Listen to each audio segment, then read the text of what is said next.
Inilatag ni Pangulong Ferdinand R. Marcos Jr. ang mga nakakasang proyekto ng pamahalaan na tutugon sa supply ng kuryente at iba pa. Giit ng Pangulo, dapat ay mga karapat-dapat na kandidato ang ihalal ng publiko para maipagpatuloy ang progreso sa Pilipinas.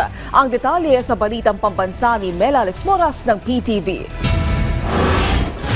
Nangako si Pangulong Ferdinand R. Marcos Jr. na magkakaroon na ng subway sa Pilipinas bago magtapos ang kanyang termino sa 2028. Ayon sa Presidente, mahalaga ang maginhawang biyahe para sa buhay ng mga Pilipino at sa ibayong pag-unlad ng ating ekonomiya.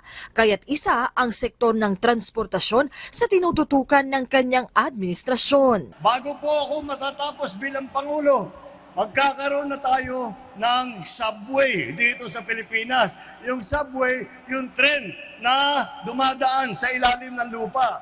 Yung nakikita po natin, dati nakikita lang natin sa sine yan. Meron na po tayo dito sa Pilipinas na. Bukod dyan, sabi ng Pangulo, prioridad din nila ang paghahatid ng internet access sa lahat. Sa gitna ng climate change, pinaigting na rin ng pamahalaan ang mga hakbang para sa pagpaparami ng dam at flood control projects sa bansa. Kailangan natin pagandahin ang ating flood control. Hindi lamang yan, itong flood control, kasama na rin po yan, yung pag-iipon ng tubig para mainom ng mga household at para sa irigasyon sa agrikultura. Lahat po ginagawa natin yan.